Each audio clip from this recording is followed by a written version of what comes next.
आज का जो अपना टॉपिक है वो है एंटीट्यूसिव ड्रग्स। तो पहले तो आपको समझना होगा कि एंटीट्यूसिव का मतलब होता क्या है। कि ये ऐसी स्पेशली ड्रग्स होती है जो प्रिवेंट करती है हमारे कफ को प्रिवेंट करती है, मतलब कि रिलीव करवाती है हमें कफ। मान लो कोई सूखी खांसी है, गीली खांसी है, उसमें कफ को रिलीव करने वाली ड्रग्स को बोलते हैं एंटीट्यूसिव ड्रग्स। देखो होता क्या है, इसमें सेंट्रल एक्टिंग होती है और पेरिफेरल एक्टिंग होती है, ठीक है। तो जो सेंट्रल एक्टिंग जो होती है उसको पहले प्रीफर्ड किया जाता है, that's why it is known as drug of choice. Central acting है मतलब कि मेडुलरी जो कफ सेंटर है हमारा, उस पे जाके एक्ट करती है, ठीक है। लेकिन हमारी जो ड्रग ऑफ चॉइस काम नहीं करती, तो हम मतलब कोई रिस्पॉन्स नहीं आ रहा, तो हम सेकंड लाइन पे जाते हैं विच इज़ पेरिफेरल ड्रग्स। तो पेरिफेरल ड्रग इसलिए क्योंकि ये एक्ट करती है हमारे लंग के स्ट्रेच रिसेप्टर्स पे जाके एक्ट करती है ताकि हमें खांसी ना आए, तभी तो वो एंटी ट्यूसिव ड्रग्स होगी। तो अभी हम सबसे पहले बात करते हैं सेंट्रल एक्टिंग एंटी ट्यूसिव ड्रग्स की। तो यहाँ पर हमारे पास ओपियोइड्स है, नॉन ओपियोइड्स है एंड मिसलेनियस ड्रग्स है, ठीक है। तो ओपियोइड्स के लिए अपन बात करें तो ओपियोइड्स अपने पास सबसे पहले कोडीन, फाइलाकोडीन, इथाइल मॉर्फिन, ठीक है। तो ये तीन जो ड्रग्स होती है वो तो for mild and to moderate cough के लिए यूज़ होती है, ठीक है। बात करें किसकी, नोस्कैपिन, मेथाडोन और मॉर्फिन की, ठीक है। तो ये क्या होता है, सीवियर कफ के अंदर ये यूज़ होती है। सीवियर कफ का मेरा कहने का मतलब ये कि भाई ब्रोंकियल कार्सिनोमा, ठीक है। तो मान लो तुम मार्केट से कोई कफ की वो लेके आए हो सिरप, तो उसमें यदि ये तीनों सब्सटेंस है, नोस्कापी, मेथाडोन और मॉर्फिन, तो प्लीज़ उसको एज ए नॉर्मल खांसी खुर्रे में यूज़ मत करना, क्योंकि यार वो मतलब बहुत ज़्यादा इसके सीवियर है, मतलब कि रुक ही नहीं रही खांसी, तब ऐसे ही हाई लेवल पे जाना, ठीक है।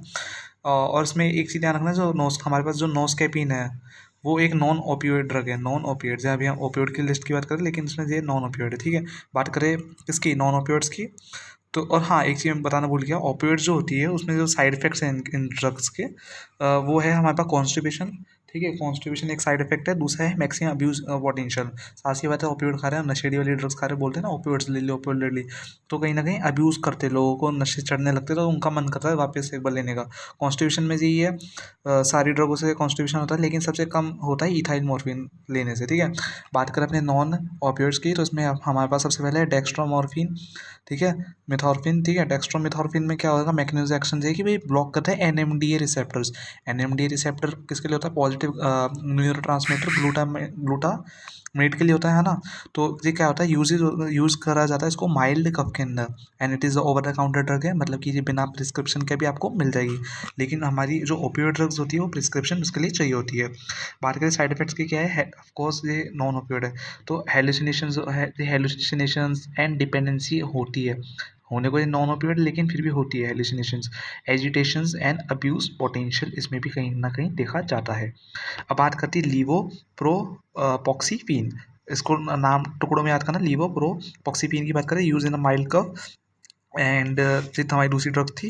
तीसरी ड्रग हमारे पास है नोस्कापिन, जो कि हमने पहले ही बता चुके हैं, it is use in the severe cough, यहाँ पर भी वही बात लिखी है, सीवियर कफ, स्पाज्मोटिक कफ, ठीक है, स्पाज्मोटिक कफ, ठीक है। और इसका मेन स्पाज्मोटिक कफ मतलब कि साफ सी बात है, जो स्पाज्मा में है उसको ये रिलीव कर दिया, मतलब यहाँ पर हम खांसना चाह रहे, मतलब समझो चीज़ को, तो उसने रिलीव करवाया, सिम्पैथेटिक वाली एक्टिविटी शो करी। बात करते हैं हम मिसलेनियस ड्रग्स की।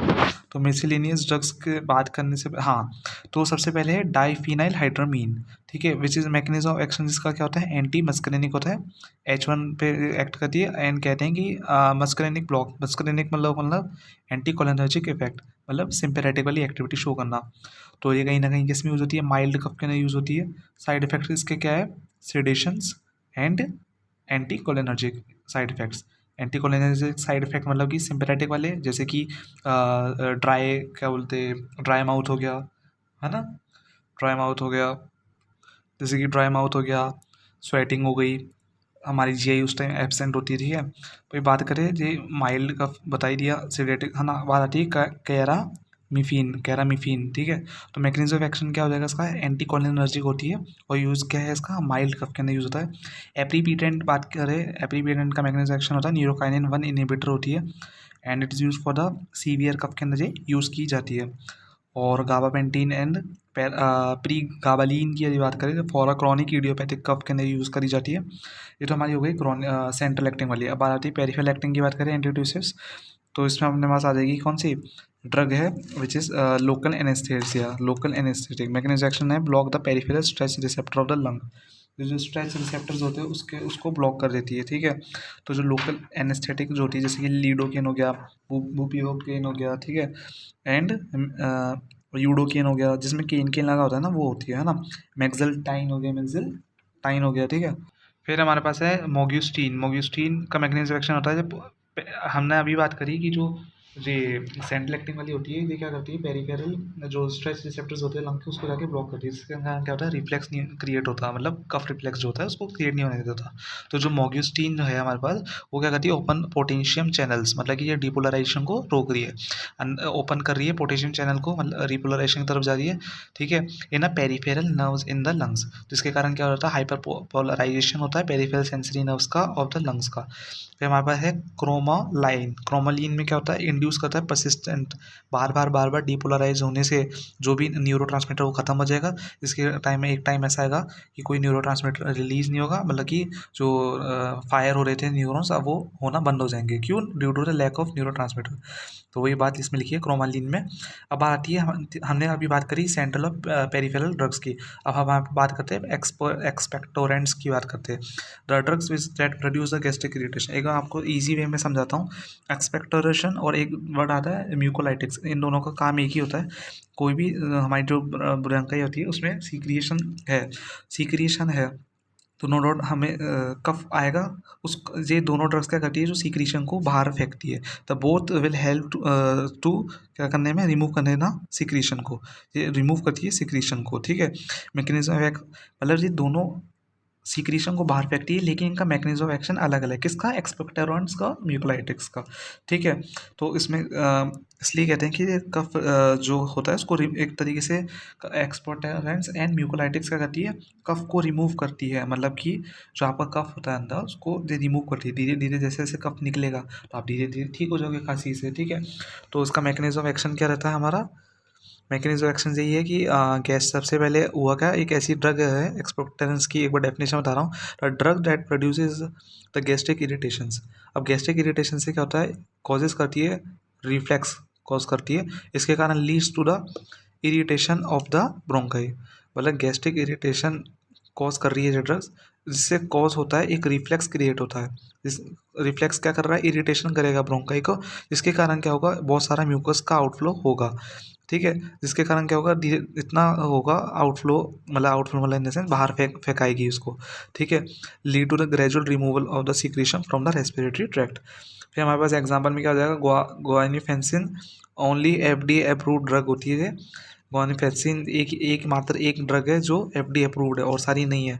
ऑल्सो यूज एज एंटी ट्यूसिफिकेंट, आप इसको एज ए यूज़ कर सकते हैं, ठीक है।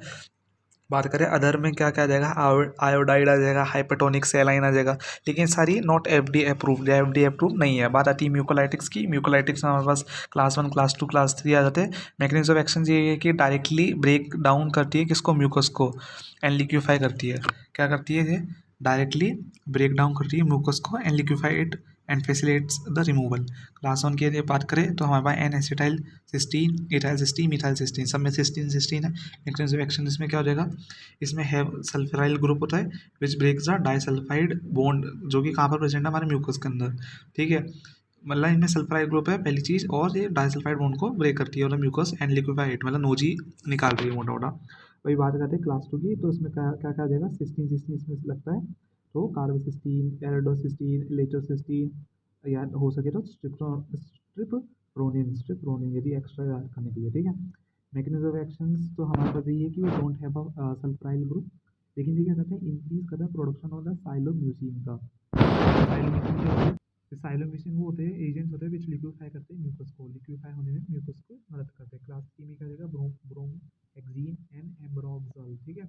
इसका मैकेनिज्म एक्शन यही है कि इसे डीपोलिमराइजेशन करते हैं किसका, म्यूकोपॉलीसेकेराइड का, जिसके कारण क्या होता है, जो म्यूकस का स्ट्रक्चर होता है वो ब्रेक डाउन हो जाता है ना, और क्या हो जाता है, लिक्विफाई होता है, मतलब गीला गीला मोटे मोटे सारी क्या करें, नोजियों को बाहर फेंक रहे थे, जैसे जैसे नोजी लिक्विड जो होता है म्यूकस बलगम बाहर निकलेगा, हमारी खांसी ठीक हो जाएगी। कौन कर रहे हैं काम, एक्सपेक्टोरेंट्स और म्यूकोलाइटिक्स कर रहे हैं, ठीक है। एक्स्ट्रा एज में हमारे पास इन्फॉर्मेशन है ये कि जो डीएनएज है, डीएनएज क्या होता है, it is also mechanism of action in which it is use for a treatment of the cystic fibrosis. Cystic fibrosis एक ऐसी बीमारी है, इसमें क्या होता है, आपके सिक सिक्रिएशन क्रिएट होते हैं उस थिक सिक्वेशन को तोड़ने के लिए हमें मदद चाहिए होती है DNAs की।